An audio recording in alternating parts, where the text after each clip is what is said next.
Hi, welcome to The Sun. I'm Jim Campanini, the editor, and I'm here to introduce Patricia Saint Aubin. She's running as a Republican for state auditor against Suzanne Bump in the November 4 statewide election. We're happy to have you here today. Thank you, Jim.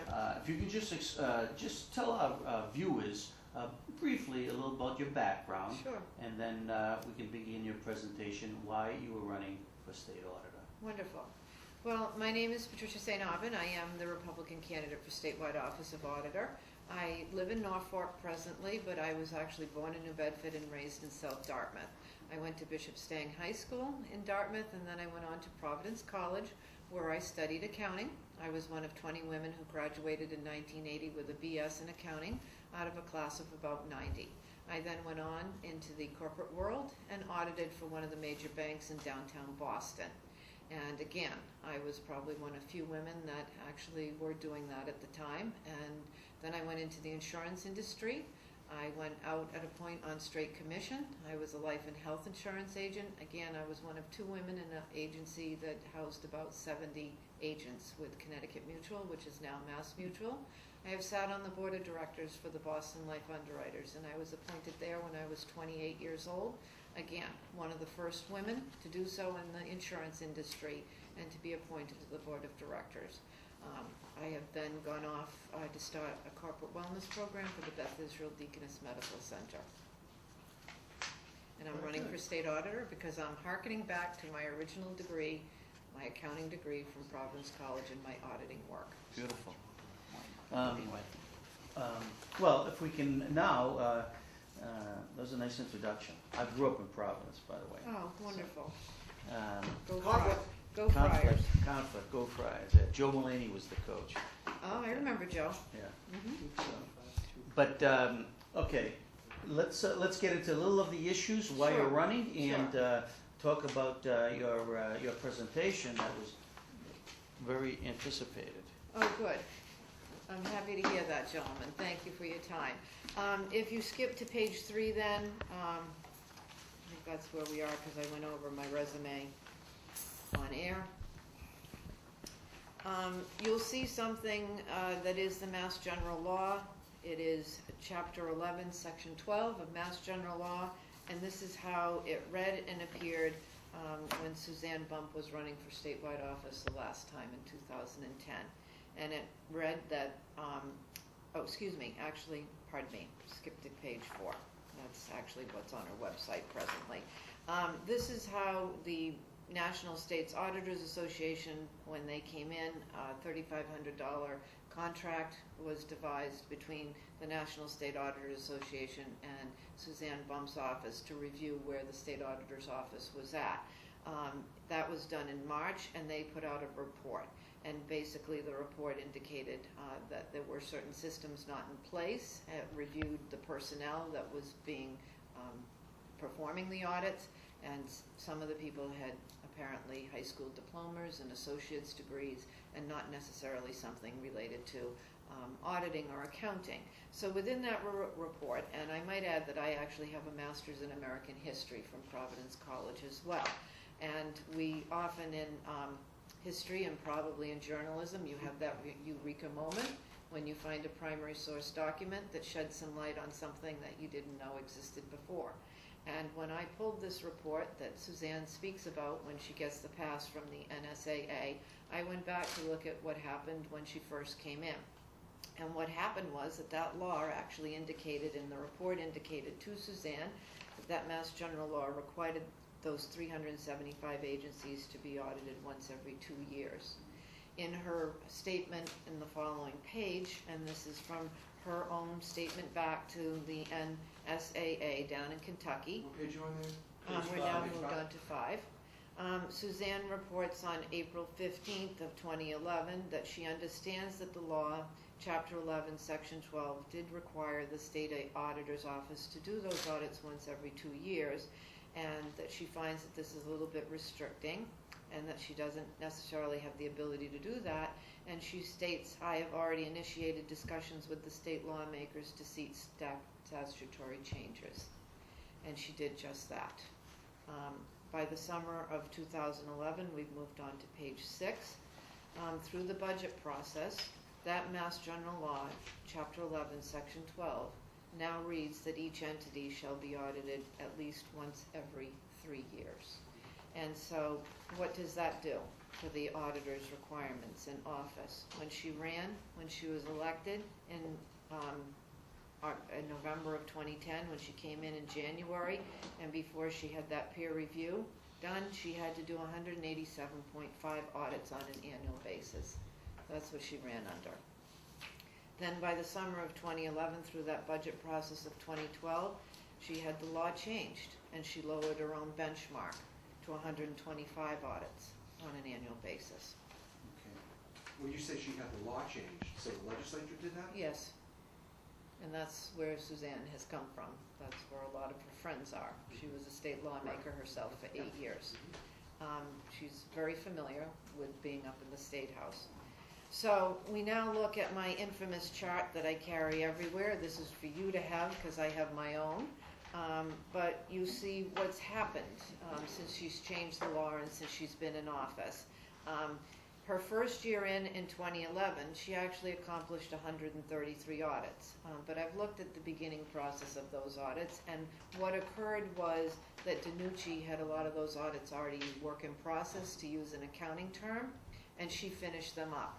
And that is stated in the opening remarks, the opening pages of these audits, that this was actually begun under my predecessor and my office finished it up. So he basically got her across the line the first year, so she met the threshold. The second year, with that reduction in place now of 125 audits on an annual basis, in 2012 she did 89 audits. In 2013 she did 64 audits. As of September 1st of this year, she's done 32 audits.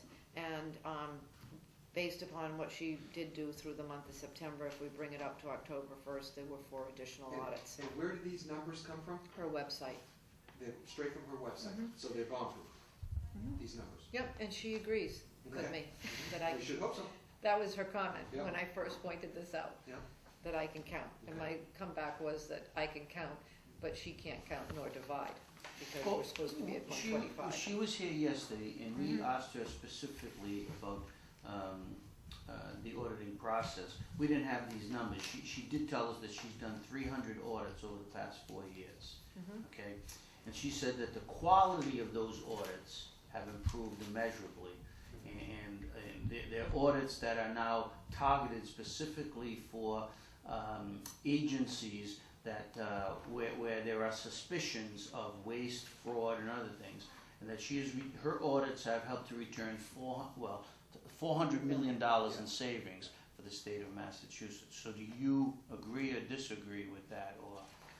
Some of that I agree with. I'm sure that, her $400 million number may be truthful. My concern is that she's not auditing at the level that she should be. So how much are we leaving on the table? Because we're not doing the number of audits that by law she is required to do. And also we have a case of diminishing returns here. I have been with Suzanne a few times now. I've seen what she says to the paper. I've seen her interviews and so forth and so on, that she does talk about the fact that they're getting better. But where do we level off with that? Where is the break-even point on that? Is it 89 audits like she performed, after she lowered the benchmark? I mean, we have a case of diminishing returns. And from my vantage point as a taxpayer, as someone that is running against her, where do we have that level that they're getting better, but we're also performing at a good level for the amount of staff that she has?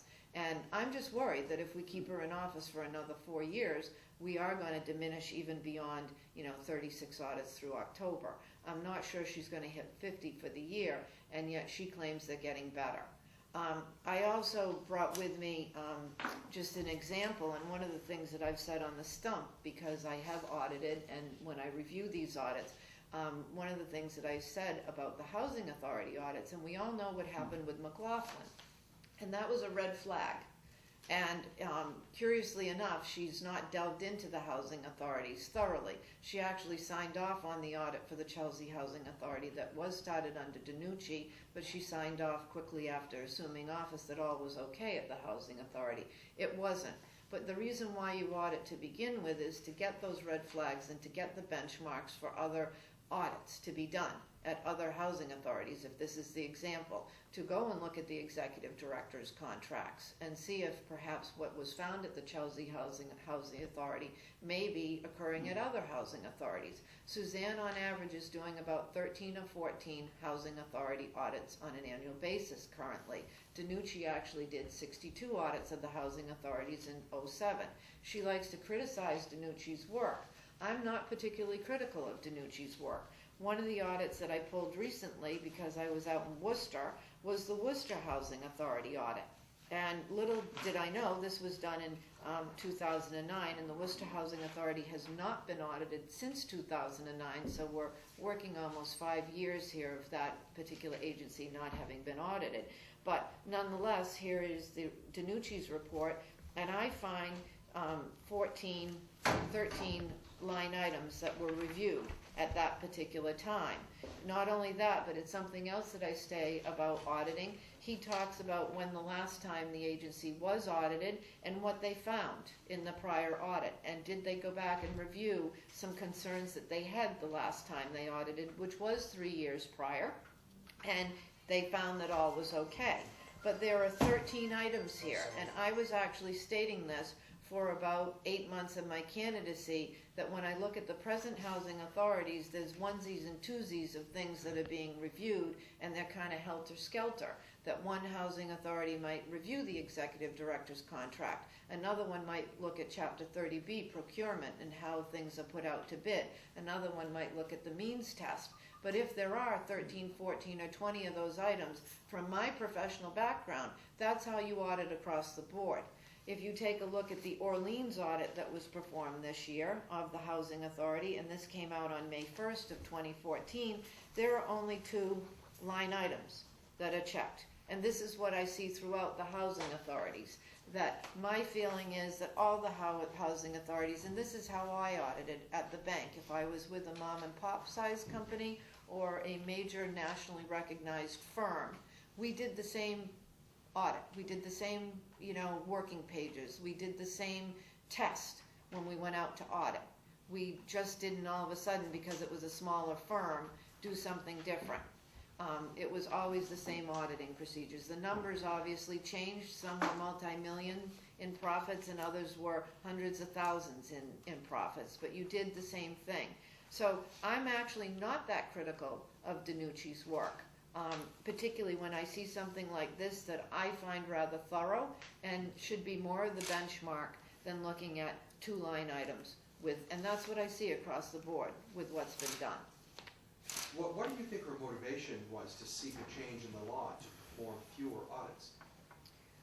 Well, obviously she felt that somehow she couldn't meet that threshold.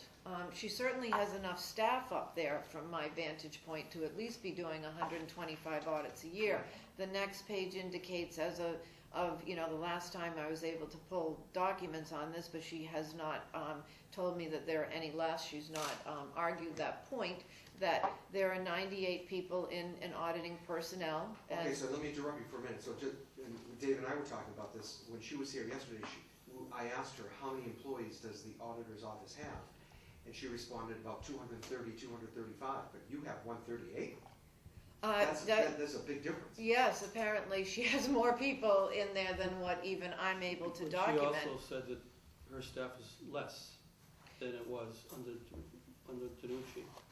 She has more specific, talented people geared to what she needs to get done, and a lot of people in that previous administration didn't really have the background to do what she said they needed to do. You're answering my argument, I'm just saying what she said. I know, and you're answering my argument, which she did. She did fire about 27 people, that was reported at the time. She did mention that. And that those were the people that had high school diplomas or Right. associate degrees. Mhm. And she did elevate, according to her and according to the last document that I've been able to check through, which was Mass Live staffing, and those were the numbers from that time, that she elevated everyone. And that's the question that the taxpayers should be asking I'm sorry, themselves. what do you mean by elevate everyone? Elevate everyone to at least a bachelor's degree. You mean her requirements Went up. More stringent. For hiring. Right, For hiring. for hiring. Okay. Her threshold of who she was willing to look at to hire at least had to have a bachelor's degree, and many of them, from my understanding, have a bachelor's in accounting, similar to my bachelor's in accounting. And so, again, if she has elevated the staff to a higher degree professionally, and she claims that she's professionalized the office, then again, why are these audits diminishing? Why aren't we leveled off at some number? If 125 is still unattainable, which I'm not so convinced that it is not attainable, but why haven't we leveled off? Why do we continue to go down? That is a second question that I have about what's going on in there. Well, and speaking about who to audit and who not to audit, she's referenced yesterday at the legislature, and that she wished she had the statutory authority to audit the legislature. Right. I would think that you would have a response to that, giving her earlier comment about she comes from the legislature and she has Right. friends there. Right. So do you think that she's being truthful when she says that she wished she had the opportunity to audit the legislature? No, I think on some level she's being truthful, because that did come up in the last campaign cycle 4 years ago, and she at that time said that it was a worthy cause. Yeah. In Worcester, I did ask that question, and she said that the state legislature has not allowed that to happen, for the auditors to be able to go in and audit them. So she's probably truthful on some level, but I don't know what the machinations are up in the state legislature as far as, like, sunshine issues and, wanting to be audited. They may be, purposely dragging their feet so that her purview isn't under the state legislature to audit. Patricia, you make some valid points here that we'll now have to check out with the auditor. But this is an office that most voters should understand better, but don't understand. Right. Okay? And it comes down to what I think is a leader who can articulate that vision. Okay, she did that 4 years ago, and she won this office. Yes, Now, she what did. you're saying is, what are the things the distinctions that are going to make you that leader, that professional, to get what you claim is, to maximize your taxpayers' dollars for what they do? So tell us a little bit about that. Okay. Your leadership and what you would like. What would be your vision of this office? Absolutely. That was an open seat when she ran the last time, and she thinly got across the line.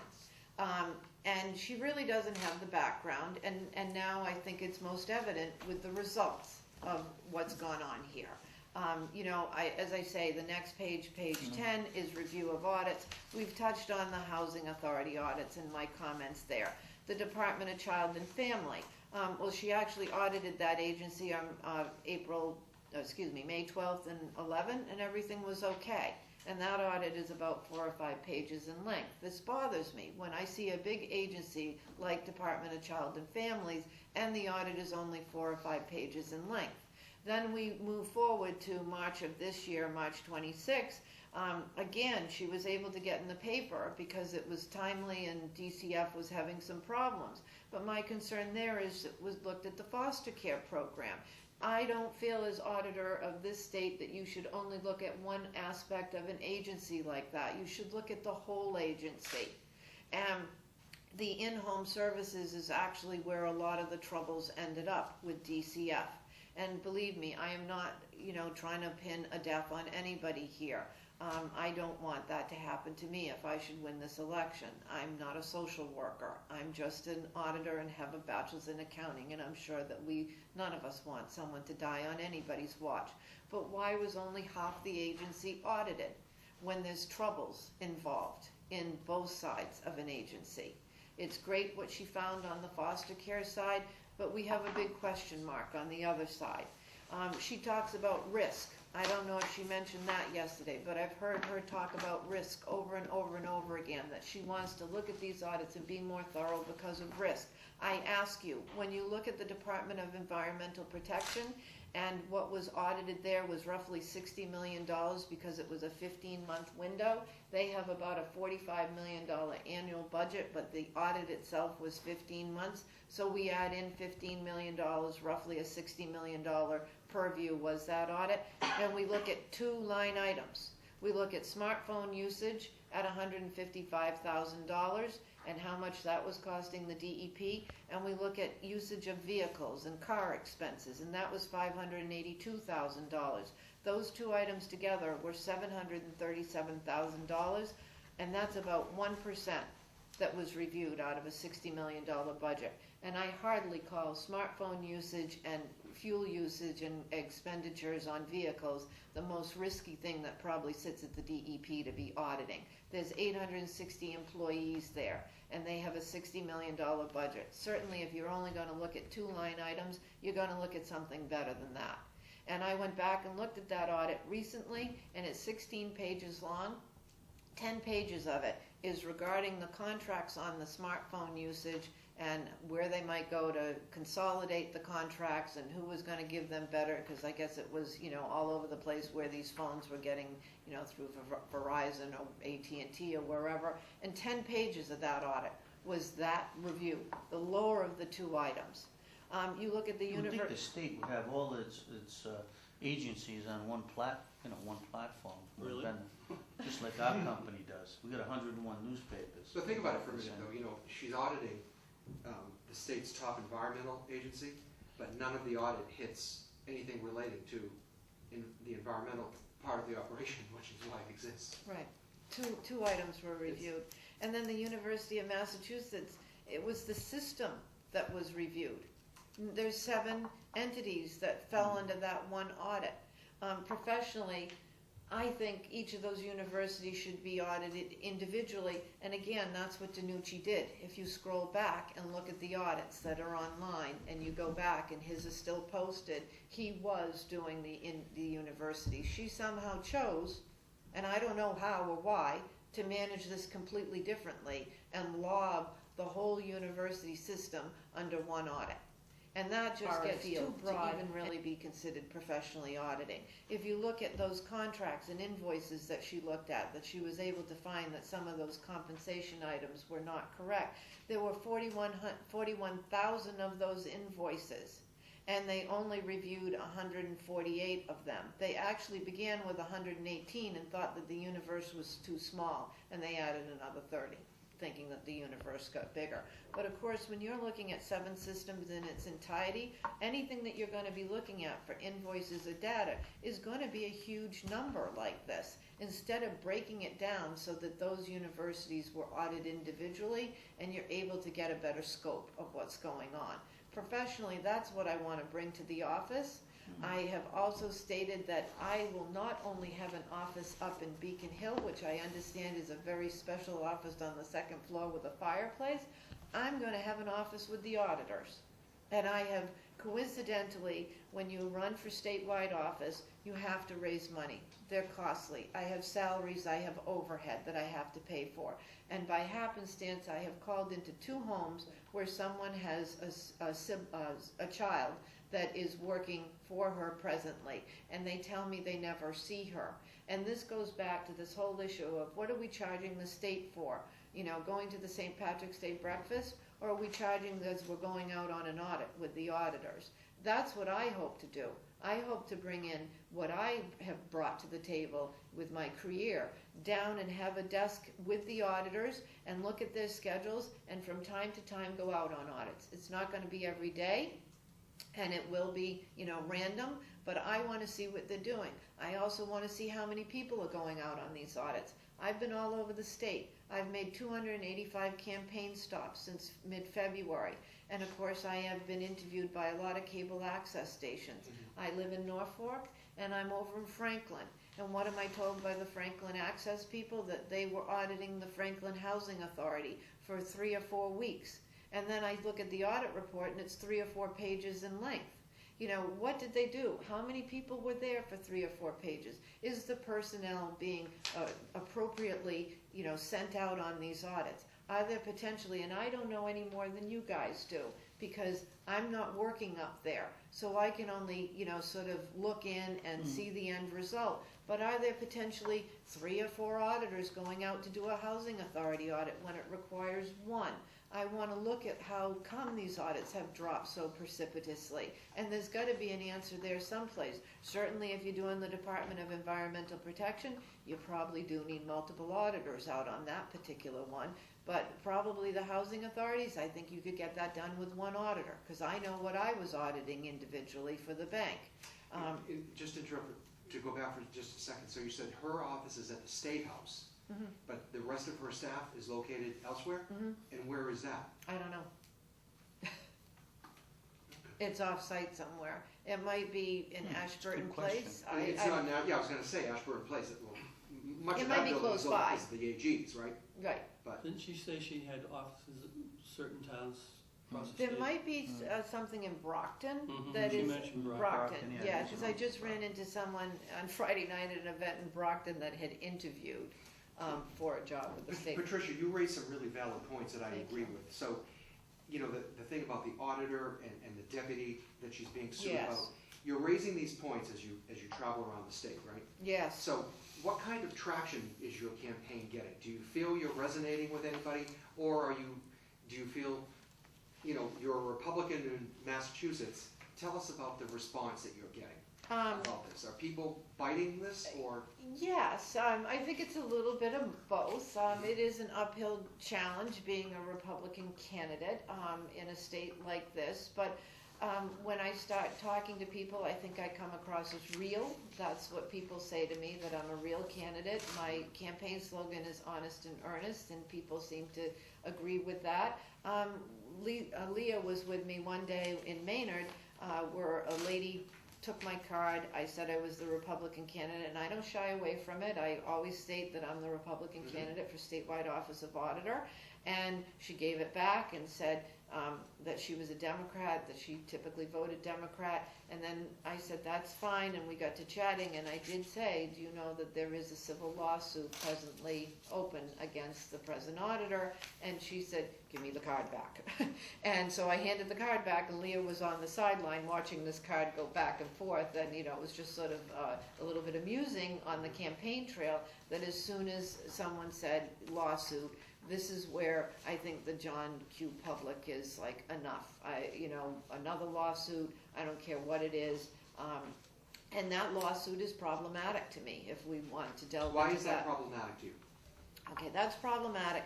Not only they're allegations, first off. I wasn't there, none of us were.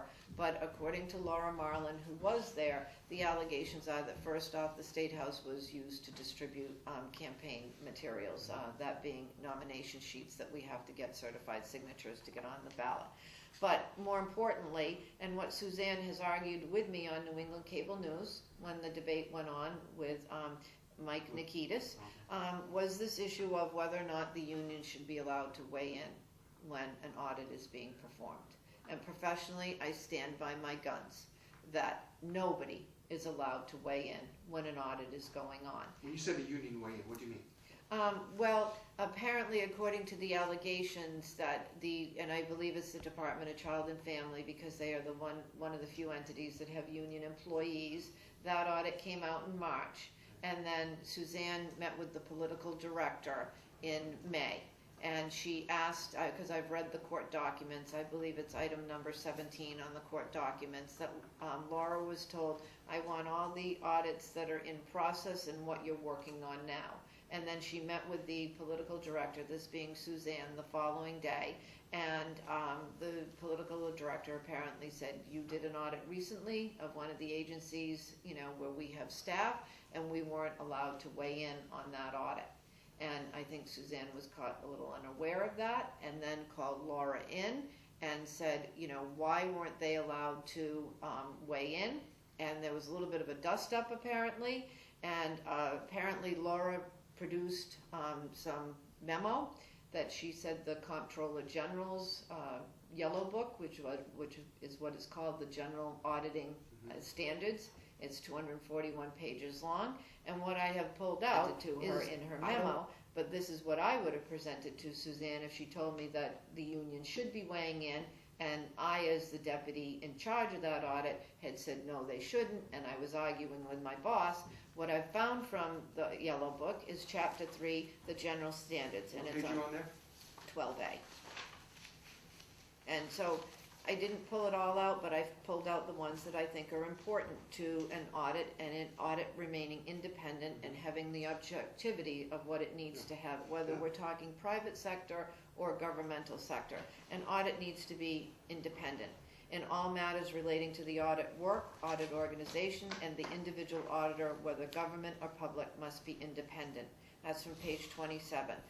3.14C is a bias threat, and I'm not sure which the union falls under. It might fall under both, as far as I'm concerned, but this would be my argument about not allowing the unions to weigh in. The threat that the auditor will, as a result of political, ideological, social, or other convictions, take a position that is not objective. That's on page 31. Or would it fall under 3.14E, undue influence threat? The threat that external influences or pressures will impact an auditor's ability to make independent and objective judgments. And that's my issue, and I think from reading the court documents, I think that is probably Laura Marlin's issue, and that she was under pressure after the fact. Why weren't the unions to weigh in? Suzanne has said it on New England Cable News, where we went back and forth on that issue, and she told the audience that I was incorrect. And my feeling is, what I was trained, what I know to be true, when you're out in the private sector, the books tell the story, the invoices tell the story. You don't let anyone walk in and tell you how an audit's outcome is supposed to be. You might go and ask if you're missing pages or you're missing invoices. That is the only time you get input. You can show the results after the fact, and somebody might say, well, I wish you'd done a broader scope in that. We've done better over 6 months rather than the 3 months that you looked at. Can we open up the audit and look a little bit further? But no one is allowed to weigh in, not the comptroller, CFO, CEO in the private sector, because it'll affect the stock. It'll affect the shareholders. It'll affect how the board of directors look at that particular company. It may even affect the employment of the CEO or the CFO or the comptroller. And in the governmental sector, it's the public's interest that's at stake here. You and I, as the taxpayer. And why should the unions have undue influence and be able to weigh in on an audit? Well, if you're going to allow the union to weigh in, why don't you allow management to weigh in to them? Right. Right? Right, which is my argument, that you don't allow it in the private sector. So, and as I say, Where does that lawsuit stand? Where does that lawsuit stand now? it's still open. But it was filed about 90 days before Election Day, so it's still open, but it is a question mark, and I think the voters need to understand that it has not been settled. And I don't have a crystal ball, I don't know where it's going, but it's still at the present time open. And Laura Marlin did call for trial by jury. Well, interesting.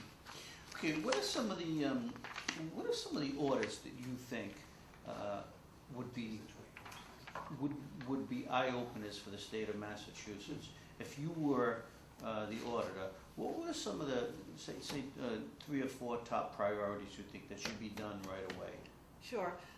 Well, I think these housing authorities, I mean, as I said, with McLaughlin, there was a red flag there that he was getting away with something that shouldn't have been allowed to happen. And I'm not saying that every housing authority executive director out there is crooked the way he was, but that's, an audit takes a picture of time, and it's supposed to give you those red flags so that you know how to go and similarly look at other agencies, because if something's fallen through the cracks in one entity, then the potential is that it's going to fall through the cracks elsewhere. And when I look at the audits, and there's only been 13 or 14 done on an annual basis of the housing authorities, even knowing that now we have a problem with the housing authorities, that's troublesome to me. And then when I look that there's just 2 line items that are reviewed, and they're held to skelter with those 2 line items, they're not even consistent through the 13 or 14 housing authority audits. They're, of those 14 that DiNucci was doing, they're picking and choosing, and I can't figure out by looking at what I'm looking at, the end result, how and why they're only looking at the 2 issues that they are at any given housing authorities. Certainly the Department of Child and Family, that's an audit that the whole scope should have been done.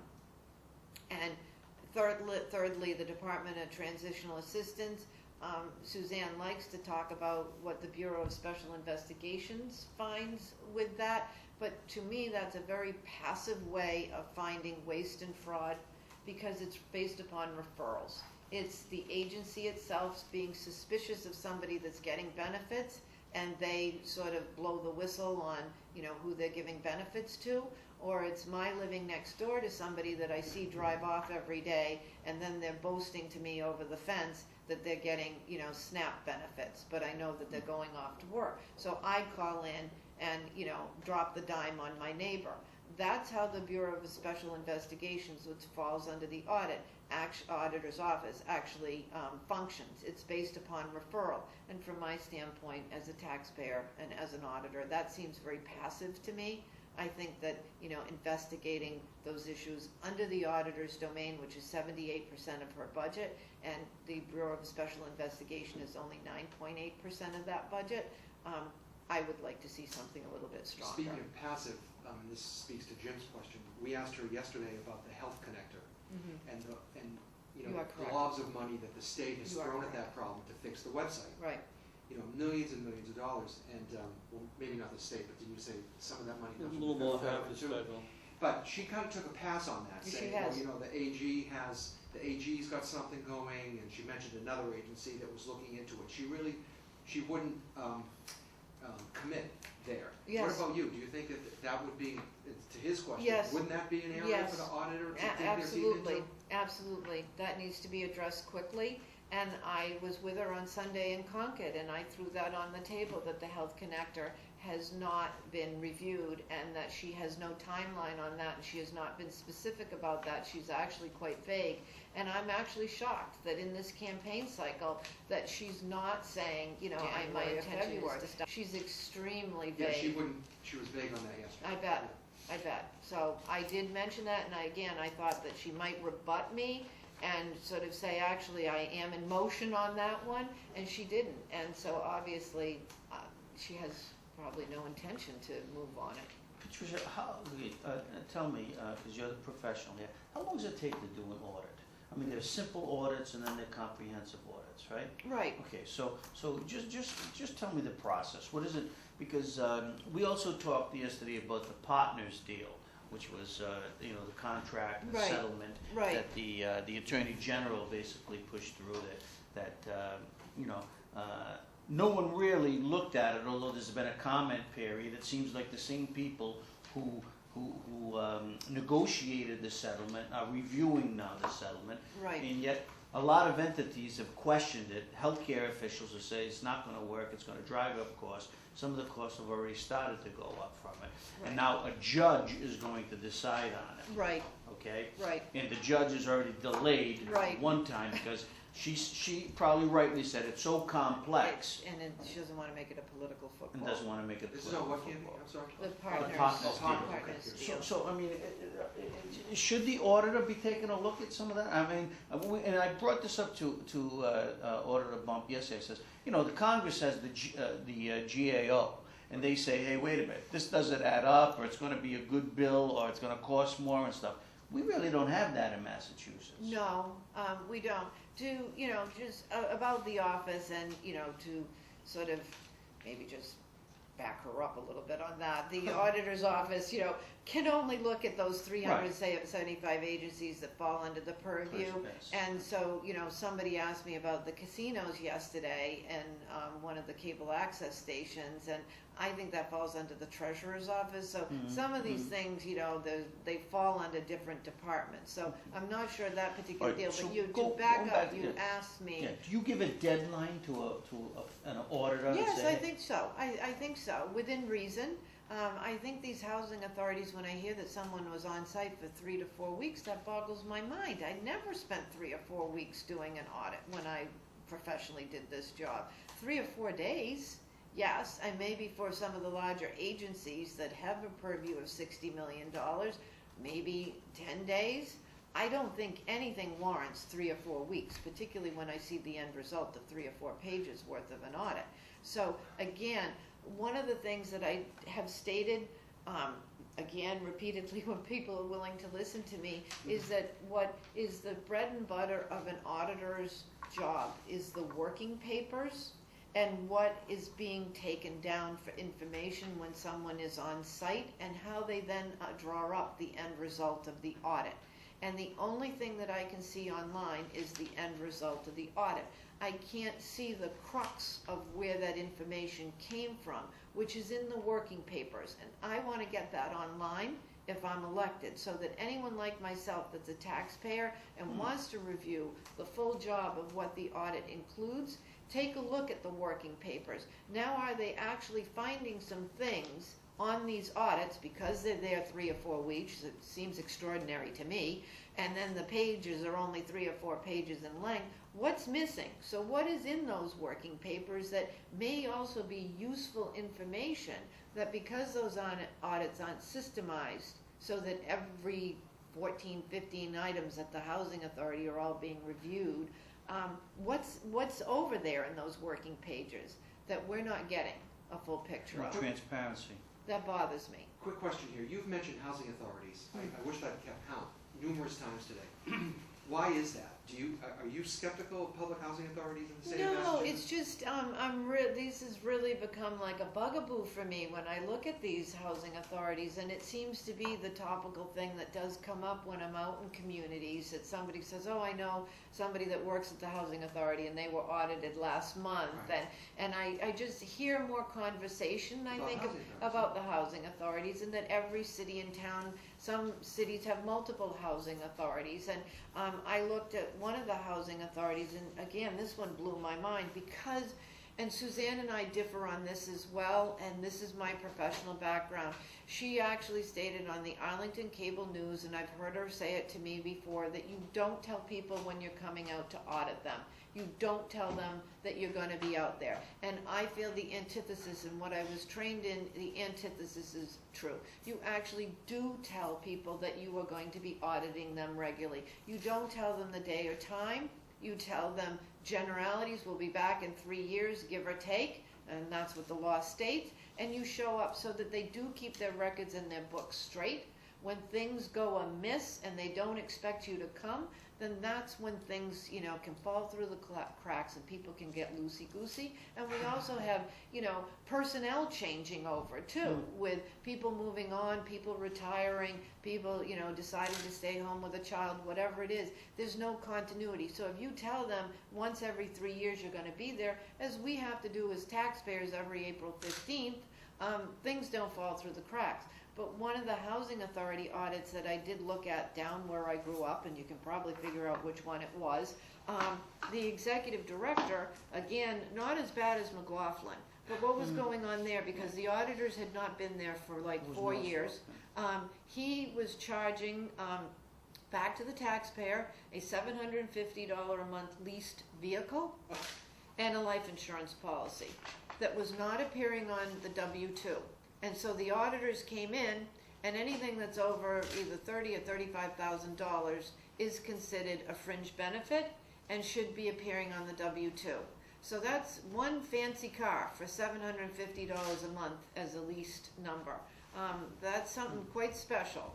And so that particular person, for 3 or 4 years, was not having that appear on their W-2, which means they were not having to report it on their income tax return. So they were getting 2 fringe benefits for free off of the taxpayers.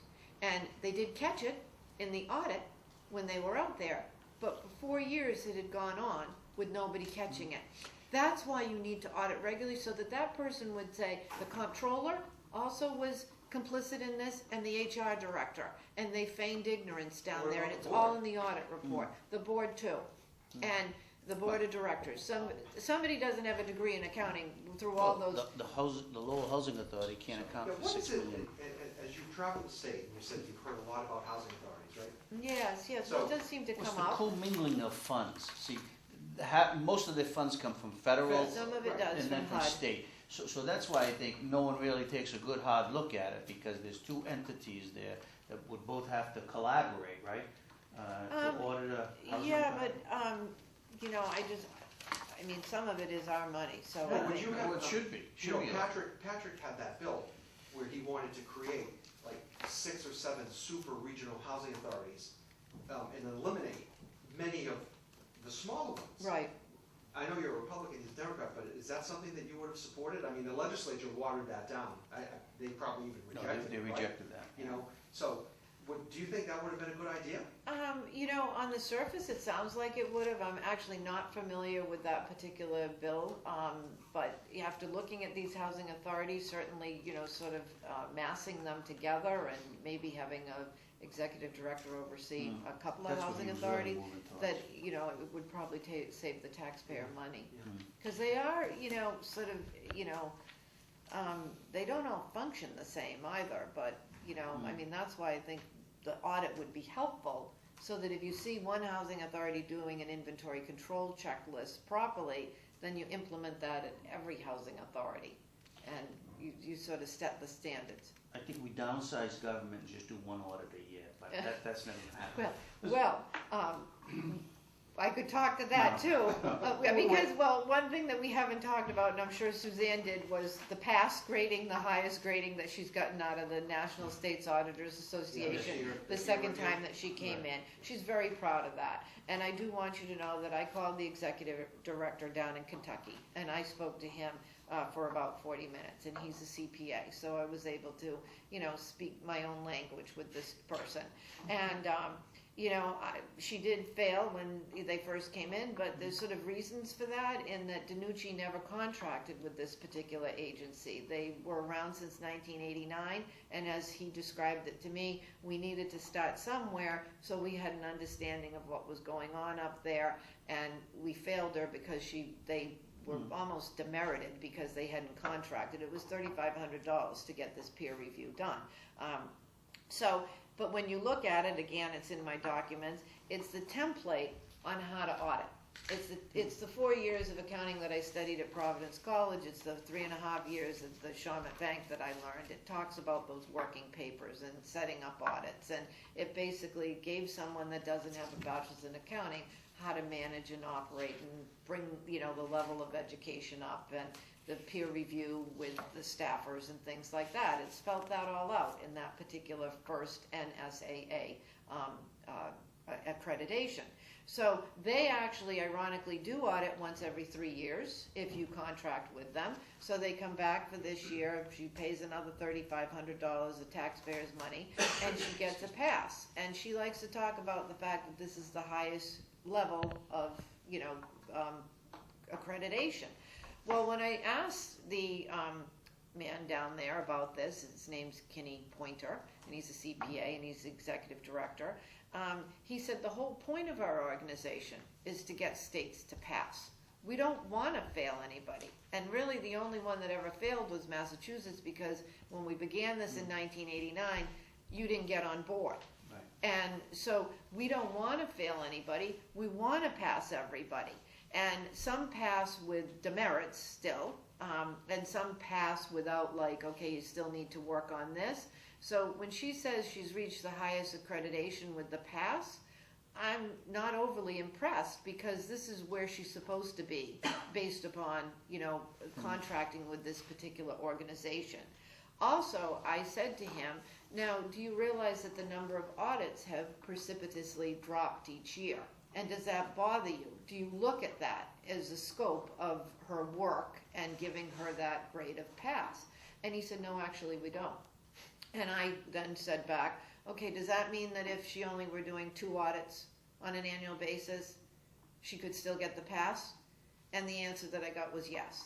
That as long as they met the National States Auditors Association, you know, criteria for being good audits, that she would get the pass. And this is my fear. And this is, I think, what the taxpayers' fear should be. That if we leave her in office for another 4 years, we may go to 2 audits a year. And I don't think that's where we want to be. Interesting. Well, my last question. Sure. Okay.